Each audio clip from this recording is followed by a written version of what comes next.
My name is Brett, and I am pastor of this people, and it sure is good to see all of you. This is our third service, and we are happy to do it. Yeah, real happy. No complaint in us at all after having done only one for an entire year, and most of that year without preaching to anybody in the seats. I'm happy you are here. Virtually, welcome. Glad you are here. Thank you for making our church your home for this Easter Sunday. Thank you to the worship team that worked really, really hard.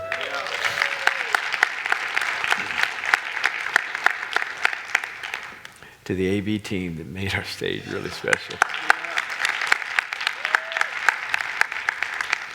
And to my son who did all right.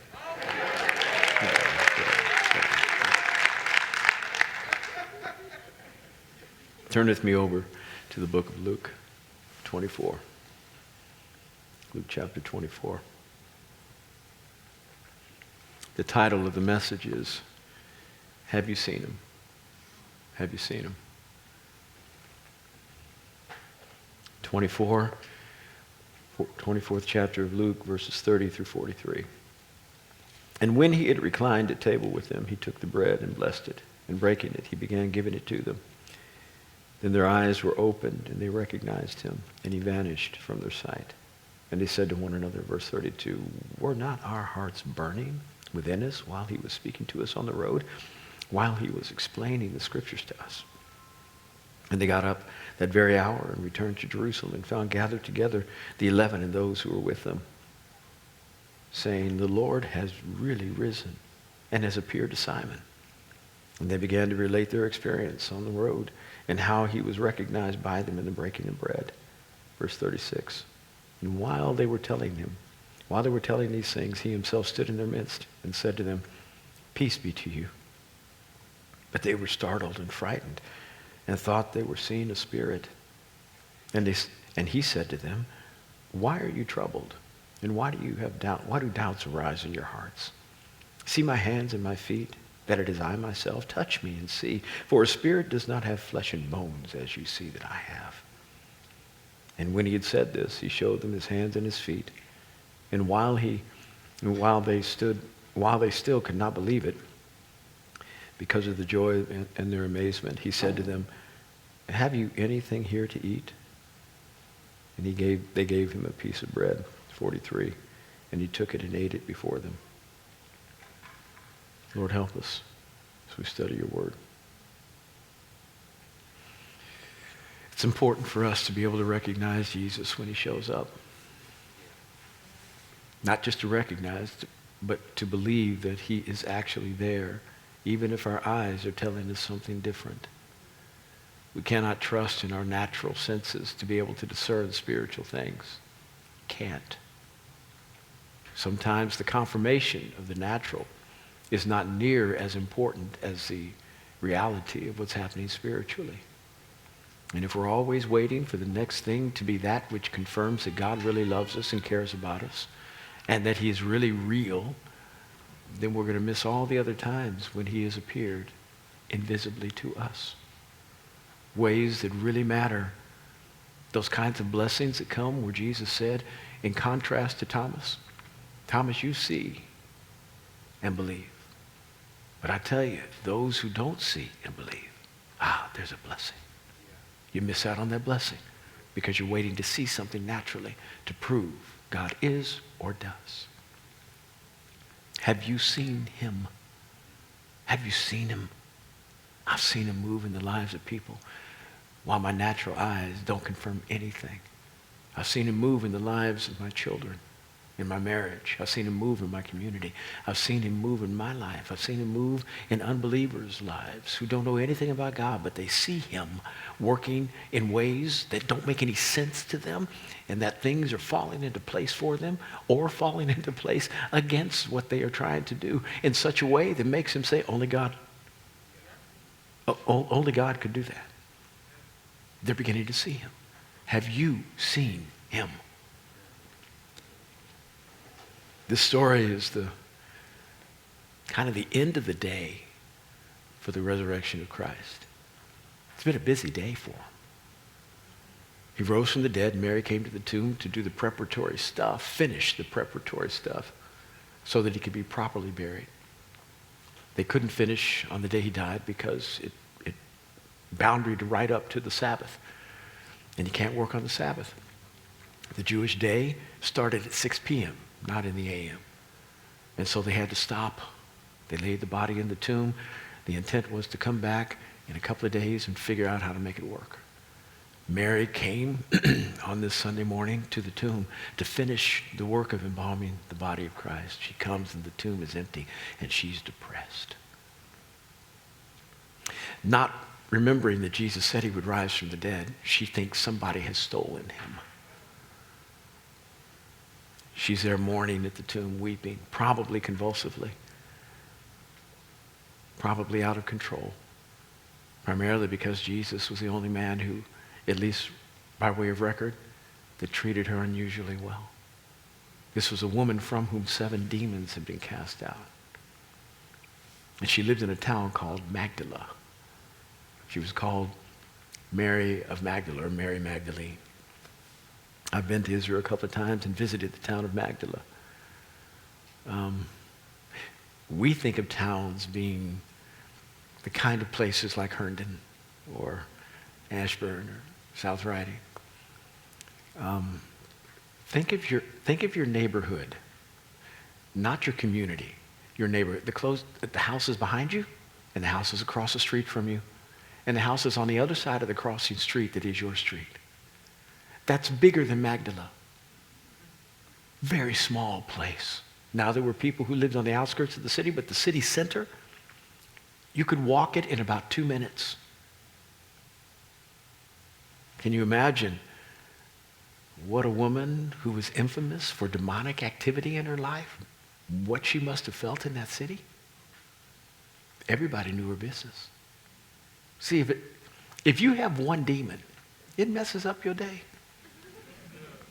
Now, I know there are people out there who will excuse my belief in the demonic and say that we've explained all that away through our psychoanalytical intellect. And we understand that there are chemical imbalances in the brain, and there are conditions in the soul, and there are all kinds of hormones that flow in the wrong sequence, and we can fix anything that's wrong in somebody's thinking.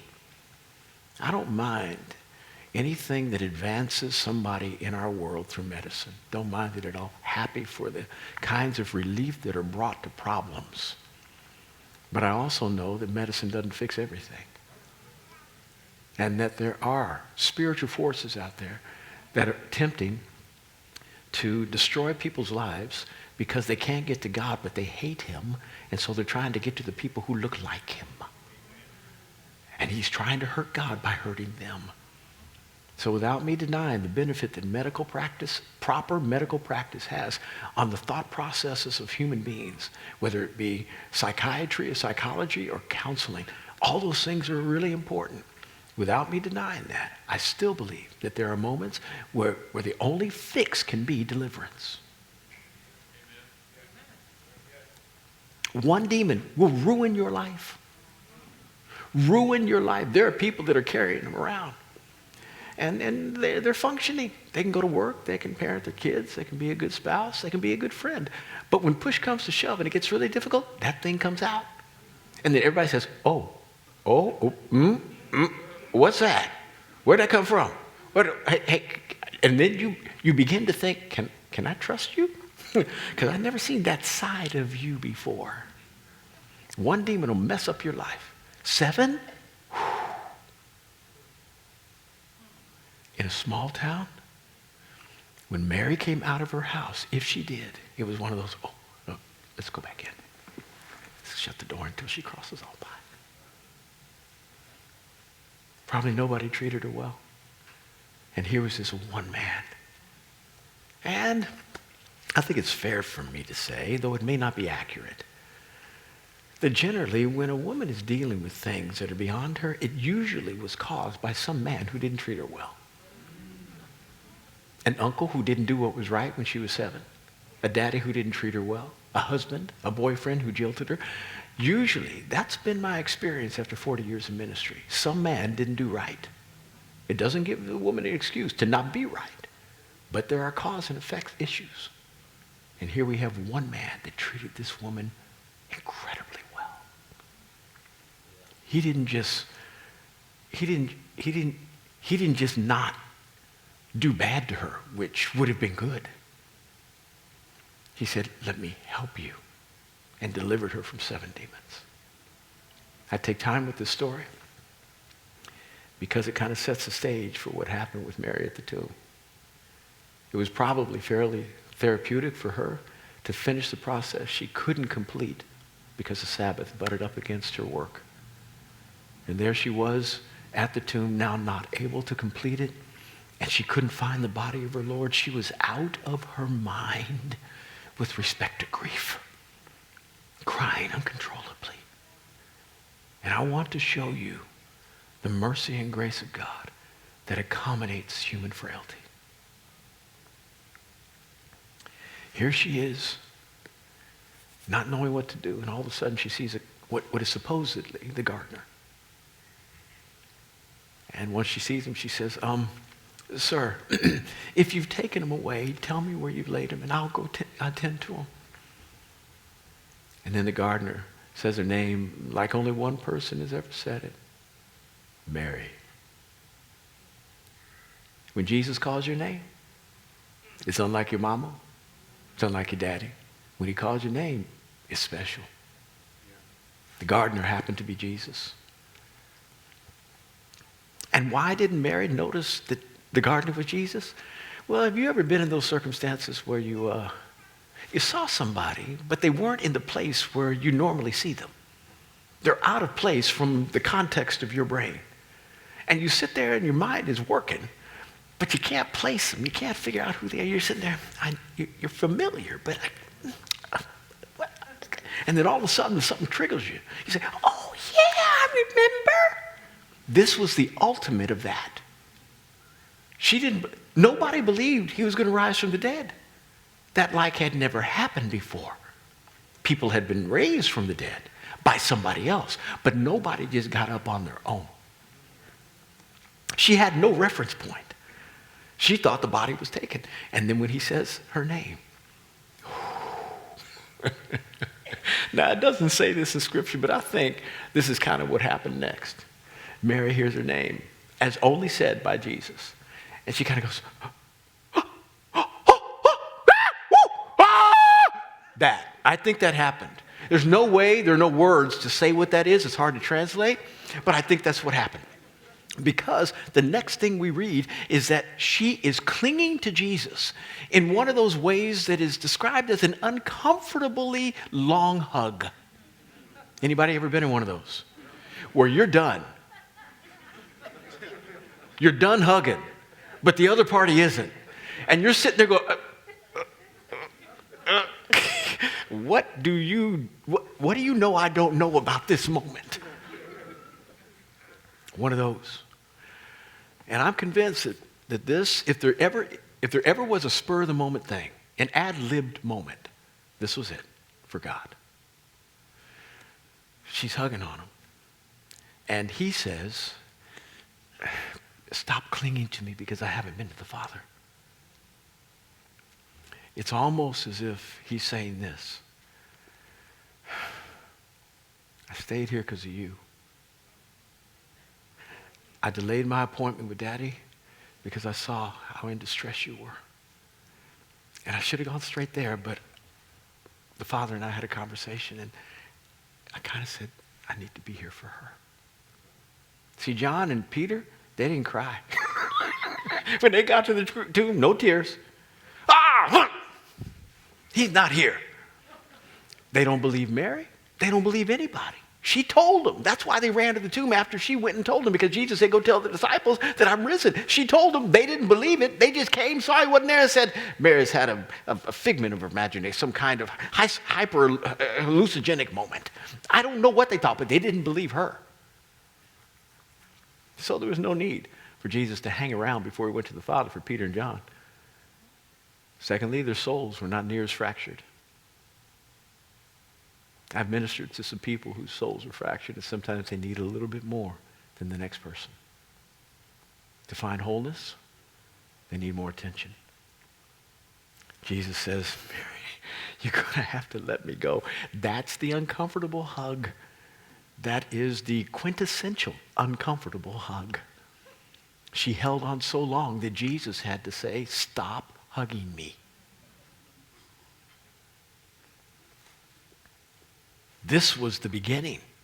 And all day long, Jesus was trying to figure out how he could get the disciples on board to seeing him properly. The whole day was about, have you seen him? Have you seen him? And every time somebody came up and said he's alive, they didn't believe him.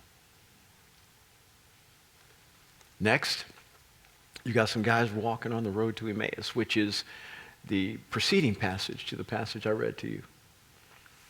And these two are pretty despondent, as the rest of the disciples. We don't know who they were. They weren't a part of the 11 that remained. Judas did something else with his life.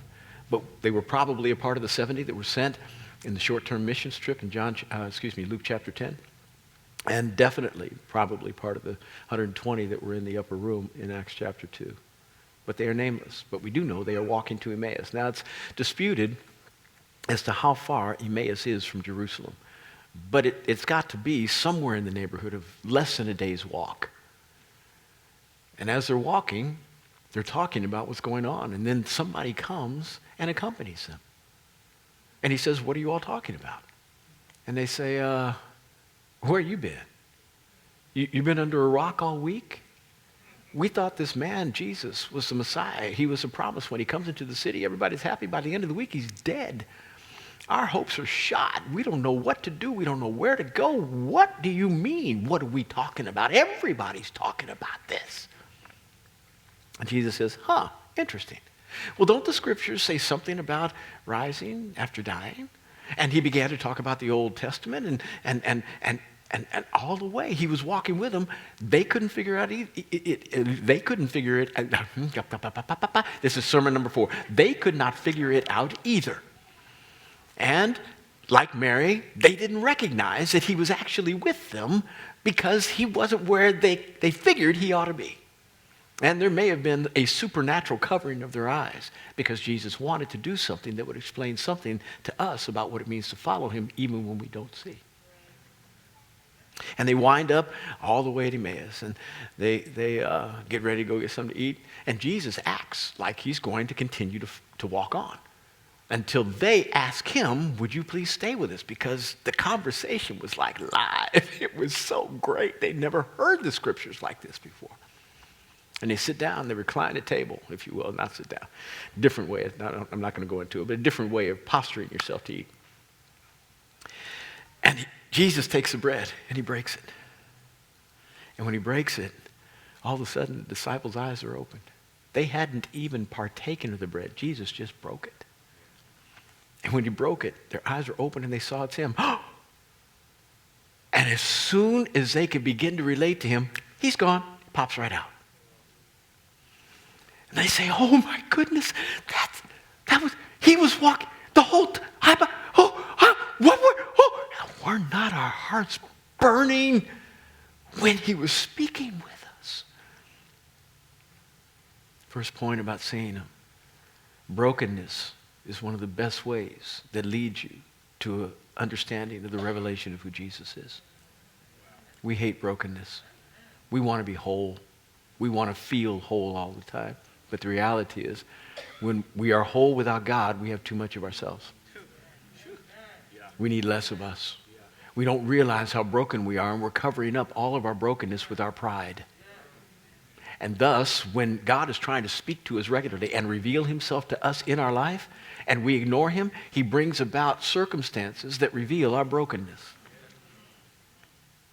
When you don't have circumstances that reveal your brokenness, and all things are well, you just won the lottery. You shouldn't have bought a ticket anyway, but you just won the lottery. Publishers Clearinghouse showed up and said, $5,000 for a week. You got a promotion at your job. Your kids just graduated from Harvard, top of the class. Life's great. And you feeling good. But you're still broken.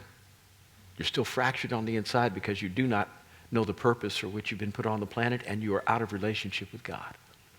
And so the Lord sends circumstances, though he's been trying to speak to you for a very long time, through word, through, 5'9" black men with bow ties, through radio, through song, through your friends, through Bible study, through reading the Bible, through what happened when you got your gold star in Sunday school when you were 8. He's been trying to speak to you for a long time, and you haven't been listening. And so he brings circumstances that capture your attention in unique and painful ways to reveal the brokenness it is your life and that you can't handle it. If you haven't lived long enough to deal with a problem that makes you say, I don't know if I can make it, you just haven't lived long enough. Because it's coming. It is right around the corner. It reveals the brokenness that is you, because before you thought you were whole when you weren't, and now you know what you're not because you can't fix it. Something about this that is supposed to reveal to you who God is more in your life so you can see him. That he's had his hand on you the entire time. The only way you have been whatever you describe as successful is because he has been good to you. His mercy has attended your way. His kindness has been your guide every day. That's the only way. And when you understand what it means to be broken and that you cannot do everything that needs to be done in this life on your own, but you are completely dependent upon him, that level of brokenness allows you for the first time to feel whole. Beginning to be repaired. Jesus breaks. And all of a sudden the disciples see,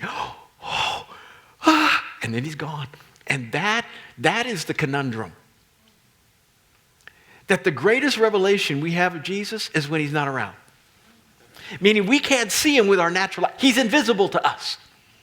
But we are supposed to get the greatest insight about who he is when we can't see him with our natural eyes. We think of that as less than. God thinks of that as greater than. Remember what I said about Thomas? He added a blessing, Jesus did, to the idea that blessed are those who believe without seeing. He said, it took you to see me to believe. Boy, there's something you missed out on, Thomas. You'll never be able to get it again. Blessed are those who believe and do not see. There is a blessing for you to be able to see him when you can't see him with your natural eyes. He vanished immediately. He could have hung around. He could have accompanied them back to Jerusalem. Why? Because he met him there. He met him there. That's what the passage says. While these guys went back and began to talk about what they had seen and heard, while they were speaking, Jesus showed up in their midst. Well, why didn't he walk back with them? He's teaching them something about what it means to live in this life in a broken way. Now, there are two ways that we can acknowledge our brokenness. One, allow the circumstances of life to become so heavy that we acknowledge we cannot live this way anymore. Or we recognize we cannot live this way anymore without the circumstances. Now, the circumstances very well might come. I can't stop those. Things happen in this life I cannot control. But I know this, that I seem, as I grow in God, to be able to deal with the stuff I didn't deal with 10 years ago better because I am submitting myself to him on a regular basis. And the things that used to be heavy are now light. I didn't say they were undetectable, just light. Same circumstances, different bread. How so? Surrender every day. Every day, Lord, I realize I'm not. Listen, I remember when we were a church of 53, and 53 people and half of them weren't happy, didn't like Pastor Brett very much. Oh, that's not fair. Didn't know whether Pastor Brett was going to make it. I remember, and it was so heavy. It was so heavy. My dad was living with me. He had cancer. I had to care for him while I was trying to care and nurse for the church. It was so heavy. My back gave out. I had to get some shots of muscle relaxers because I couldn't even walk upstairs for 2 weeks. I was only 30. I was in good shape. I couldn't handle it. Now we're about 7,000. I have many more problems, but my back is fine. Are you listening to me? Many more problems because we have many more people. Pastors asked me, Pastor, could you help me grow a big church? I said, you sure you want one? You sure you want this way? Are you sure? Yeah. What are we? I said, okay, when people come, they come with baggage. And generally it's not a carry-on. Most of the folk who come to my church, the kind of baggage they have, you hear beeping before they walk in. There's a huge U-Haul that just drives up to the church. We're thinking, oh, welcome! More problems when you have more people. Heavier. But I knew how broken I was. I said, God, I can't lift this on my own. And there are things in my life now I don't know anything about that need to be born a decade from now. And so I'm going to have to get with God even more to recognize how broken I am so that he can help me handle those things a decade from now. When we are 20,000 as a people group in this area, in the metropolitan area, with 10 or 12 church plants, Lord, I want to be able to carry that with grace. I'm not going to wait for something to break me. I'm coming in your presence now realizing what I'm not. Help me to be better. I need you more every day. Secondly, he appeared bodily, as we said. These men came back to Jerusalem, began to talk about what they had seen, and wow. It just floored the disciples because it sounded a whole lot like what Mary saw. Didn't recognize him, didn't recognize him. Wow, that's really neat. They still didn't believe. But Jesus shows up bodily while they were talking. This is why you need to be in church on the regular. Because another way you get to see him, when your eyes can't tell you he's there, is by seeing the revelation of who he is through what's being said. Preaching. As they were talking, Jesus revealed himself. I may not be the best version of whatever you need in terms of explanation, but I'm yours today. So you need to take whatever I've got that is good and right and apply it to the idea of not just becoming smarter, but becoming more insightful about what God wants to do in your life, because he is trying to reveal himself to you today. He's trying to reveal himself. Open your eyes and see what he has done for you. See what he is doing and realize what he wants to do. While they were speaking, he appeared. And the first thing he said to him is, now why don't y'all believe? Mary, I sent to you. These guys I sent to, and you still are having problems. And this is the accommodation he gives. Remember, when he showed up to these men, he showed up in such a way he didn't use the door. I mean, they were all talking. These guys were communicating. And all of a sudden, Jesus just appears. And how'd you get in here? Is that you? No, it can't be you. No, it can't be. How? And he is accommodating to the weakness of humanity. He shouldn't have to do this. Jesus should not have to do this. But he's doing it because these guys will not believe unless they see. He's died for you. You don't have to suffer the consequences of your misdeeds. He's paid the penalty for everything you've done wrong. Wrapped himself in a human body, gave up all the privileges he had as God, his omniscience, all-knowing, his omnipresence, every place at once, his omnipotence, all-powerful. He gave all that up without denying his person, because you can't stop being God if you are God. But he gave up all the privileges of being God in order to become us. Lived a life that was so far below his privilege. He now needed his humanity to provide for him when he had always provided for his humanity. Humility unparalleled and never complaining. Came to help people who didn't want his help. They hated him so much, all the truth he tried to share, though only helped them. Only helped them. They hated him so much that they lied about who he was in order to convict him so that they might crucify him. And the thing he gave up to get, his body, he gave up. And what he had wasn't much. I mean, being us is not much compared to being him. But it was all he had. And he gave up all of that he had in eternity, the glory that he had, to become us. And at least he had that, but then he was required to give up that which he gave up to get, which meant he not only emptied himself of his godness, he emptied himself of his humanity privileges of living and breathing.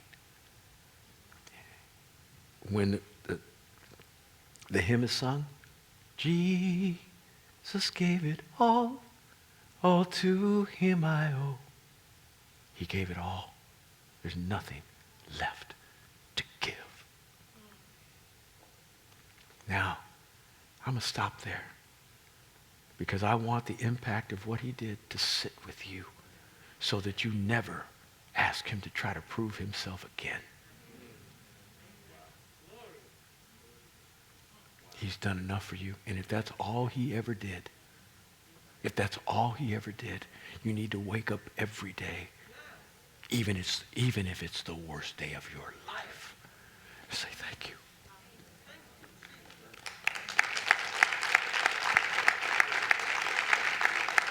Thank you. Thank you. With tears in your eyes about what you're going through. Thank you. Don't make him prove anything to you. He shouldn't have had to do this with the disciples. You ought to be able to see him without all this. He's helped you. He's cared for you. He's brought you to here. Not talking about this church. Talking about to this place in your life. He has provided for you. He has treated you better than you deserve. Honor him and thank him every day. Don't be like that petulant child that thinks his entire life has fallen apart when his mama will not, as they are pushing through the checkout aisle at Giant, not give him his bag of Skittles. Screams and hollers, believing that his parent has been unfair. And all that parent has done every day of that kid's life is sacrifice for his benefit. That's what we sound like when we say, God, you don't love me. If you did, you'd do this. Where were you then? Oh, if God is so loving, he'd fix that. Be careful.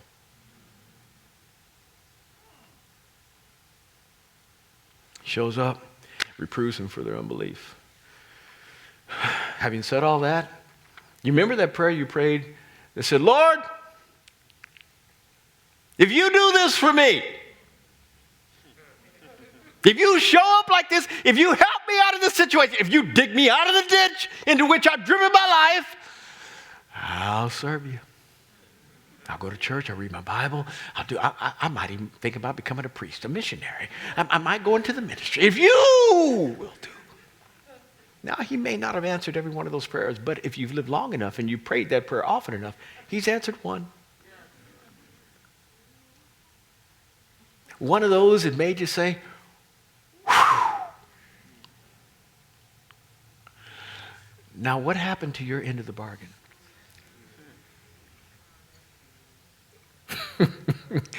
Oh, I know what happened to mine. I just said, I'm out of it. Ooh, I didn't get a ticket. Thank you, Lord. And I go back to living the way I want to live. My point is this. God does so much stuff for you that he shouldn't have to do. He's already proven himself so many times way beyond what he should. The accommodation he gives for humanity is outstanding. And here he shows up when he shouldn't need to, especially to the people who knew him most and understood the purpose of his being here. He told them a bunch of times, I'm going to die and I will rise. bunches of times. And they kept saying, nope, not true, don't get it, don't want to. So much so that he had to say this. Okay. You see the hole in my hand? A nail was here. You see that? And it says they still didn't believe. Okay, touch me. Flesh and bones are not those of a spirit. I'm not a ghost. Touch. They touched. Still didn't believe. Simply because God does what you want him to do doesn't mean it's going to help you. You still got to believe by faith. Finally, he says, y'all are thick-headed. That's Brett. Y'all are thick-headed. Do you have any fish? Give me something to eat, because spirits don't eat. They gave him some broiled fish and he ate. 3 things that were unnecessary to prove he was who he was, all for the accommodation of humanity. And I want you to know how much God cares for you and that he has accommodated you so many times. Things you don't even know he's done for you, forgotten that he's done for you. There were buses that didn't hit you. There were diseases you didn't get. There were folks that planned ill against you, and God said, let me thwart that. If you live long enough, you've offended somebody whereby they are praying to God every day, God, get them. Get them, Lord. Get them, get them, get them. And he said, nope. Even though you might deserve it. You might deserve it. He's, nope, nope, nope, nope, nope, nope, nope. He has treated you so well. It's time for you to open your eyes and see what he's done. See him. Even though your natural eyes won't be able to confirm anything you know to be true. Believe. And let that believing alter your life so that you will serve him every day with integrity. Perfection? That's already gone. That horse has left the barn a long time ago. None of us could ever be perfect because we've all blown it so many times we can't remember. But consistency ought to be the order of the day for us. We ought to win many more than we lose. We ought to have more victory in our life than we have defeats. I think it's the 2016 Cleveland Browns and the 2008 Detroit Lions, both of them 0-16. That's the way most Christians are. They never win because they don't think that they can. They don't apply the power of the resurrection to their life, whereby Jesus can live through them rather than them trying to do it on their own. They lose almost every day. They give in to temptation rather than overcoming it. They speak out of their mouth doubt and unbelief. They say things about people they should not say. They live in sin and every once in a while try to get out of it by going to church for an hour. That's the way most Christians are, and it's sad. They can live so much further above the morass and the chains that bind them. Perfection? No. Only one NFL team has ever done that. But be 12-4. Anybody who, I'm sorry for my football analogies, but I'm going to keep using them. Anybody who is 12-4, which I am hoping that the Washington football team will be soon. Anybody who is 12-4, nobody thinks about the 4. They only think about the 12. And they're prepared for the playoffs. They might have a chance at the Super Bowl. Okay, fail like that. Please. Lose 4, but win 12. I don't know if I'm making God happy by saying that, but the difficulty that humanity has in terms of obeying him, I'm going to keep it like that. We ought to be 16-0. But just do 12-4 on the way. On the way to trying to be all right, be more right. I got to stop. Father in heaven, I'm asking for your grace, please, to assist us in the process of living the way we should. We honor you. Is there anybody this morning, this afternoon, who has yet to give their heart to Christ? Maybe you made a decision in the past, but your life doesn't look anything now like what a believer's ought to be, and you want to make a significant change in your life. If that's you, raise your hand high. I want to pray for you. Anybody at all? Raise it high. I see that hand. Bless you. Once it's up, you can put it down. Anybody else? Bless you. I see that hand. All right, you online, same way. I want to pray for you. You who raised your hands, you who acknowledge that you have a need online, pray with me. Say, Father in heaven, forgive me. I am sorry for the way I've lived. I choose to turn away from everything I know to be sin and to follow you with all of my heart. Thank you for forgiving me. Thank you for loving me.